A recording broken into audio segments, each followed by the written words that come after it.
This is week 3, and your baby might already have a whole personality. That's getting more exciting. They are more alert. They're not sleeping as much as they were sleeping before. I am Dr. Nkirika. I am a pediatrician. I'm here a doctor, and I'm also a mom of 3. Join us in this series to discover our babies week by week and subsequently month by month. By week 3, you will notice your baby tends to be more awake than before. They are more alert, staying awake for longer periods of time. You may even notice them looking around and looking at you, even though they may not be seeing anything clearly. Every newborn's vision at that age is all blurry. They're probably seeing what we call 2400. So even though they might be able to make out movements, they may not necessarily be seeing your face clearly. This is also the time that gets a little more exciting for older siblings because now they can see their baby or their sibling awake. They're able to kind of follow their faces. It's good for them to chat and talk to them after they wash their hands just to make sure everything is clean for the newborn. But this is when they can interact with them and just kind of enjoy all the excitement of having a new sibling. So even though they cannot see you clearly, they can definitely hear you and them. So this is when you want to chat with them, sing to them, whatever you want to do. That's a good way to interact with them. By this week, most babies are well established into feeding, whether breast milk or formula.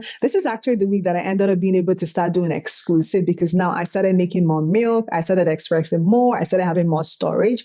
And I was able to start doing exclusive for my baby. If you or your baby is still struggling when it comes to breastfeeding or having a difficult time latching, I want to talk to your provider about that. Seek care with the lactation consultant to help you from the feed. And this is also the time you might be able to tell if your baby is getting more gassy in one formula versus the other, if they're having speed ups in one formula versus the other. I always recommend talking to your pediatrician when it comes to formula choice. One of the other reasons I always recommend talking with your provider when it comes to formula changes or making sure breastfeeding is established around this time is we expect babies to start regaining back their birth weight and beyond after the first 10 days. So if your baby is subsequently struggling to feed, they're going to be losing weight, and that's something we get concerned about. So we want to make sure that the weight loss or not gaining weight is not just necessarily from feeding or options.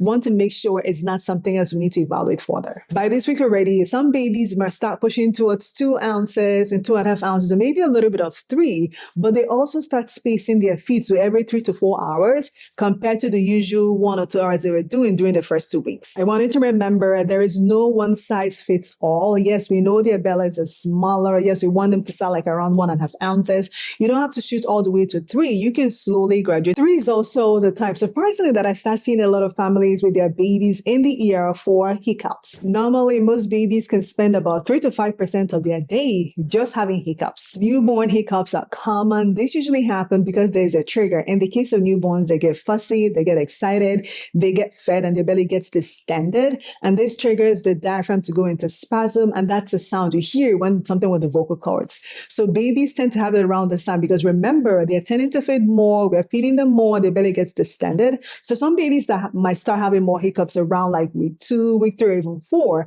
and that's completely normal. Hiccups can be pretty annoying for babies, but they are not harmful. There are some things you may try, like repositioning them, trying to soothe them. When they calm down, it actually makes hiccups that go away, or you can actually leave it alone and then it lingers for a little bit and then stops. One of the interesting old wives' tale or old wives' hack that actually works for hiccups is putting paper on the forehead. I know a lot of people say red string. I'm not sure why the red string works, but paper works through distraction. When you put a little bit of a paper, like some people say wet paper, on your baby's forehead, it is a form of distraction. So when you're distracting baby from the trigger that caused the hiccups in the first place, this might cause the hiccups to disappear.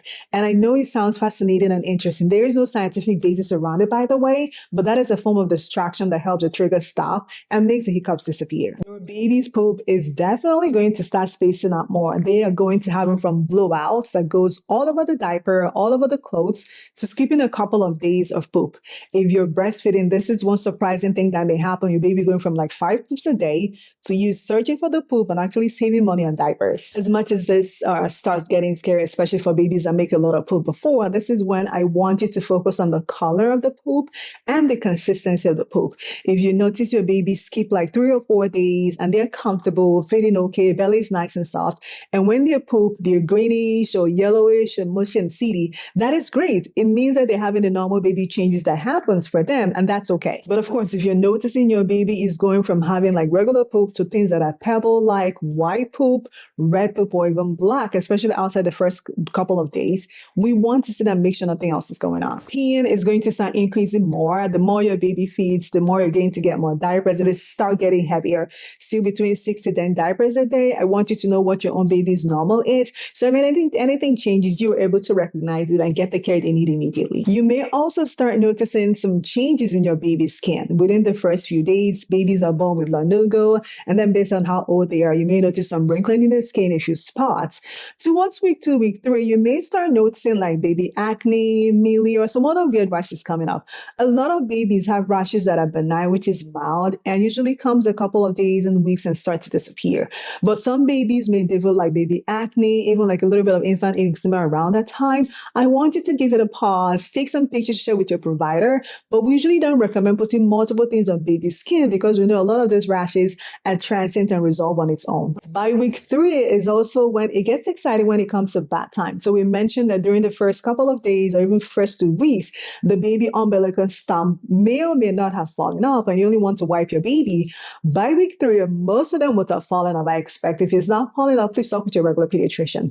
When they fall off, this is when you can actually soak your baby in the bath safely and give them a real bath. So you have everything you need before you put your baby in for a bath. Babies can drown in any small amount of water, and I want you and your baby to be safe. So make sure you have the towel, your skincare regimen, every single thing your baby needs before you put them in for water for a bath, and make sure you're there holding them throughout the whole duration of the bath. I probably would have said this in the first couple of videos. When it comes to cleaning and bathing for our babies who are uncircumcised, I have a whole new video or a completely different video on it. You do not need to pull your baby's foreskin all the way back to wash it, to clean it, or use Q-tip. This is how you can clean your baby's uncircumcised penis. I want you to go watch that because it's important. Finally, the part where I always put on my ER hat and talk to you about things I want you to watch out for to get your child seen immediately. We talk about the fevers always. We always also talk about the greenish vomiting. I also want to talk about the sticky eyes. If your child is developing sticky eyes when they sleep or throughout the day, it might mean different things, especially when it's sticky eyes with discharge and it's red. I definitely want that to be evaluated. Babies' tear ducts are not fully developed during the first couple of weeks or months of life, and their tear duct might be blocked. This is when you might start seeing like clogginess, but we also want to make sure that clogginess, which is normal, is not getting infected and it's not getting worse. So these are things I want you to watch out for. So here we are with a brief version of the exciting things that have happened in week 3. Tell me in the comments how your week 1 to week 3 has happened so far. Don't forget to subscribe and put your notification button on, and I will see you in week 4.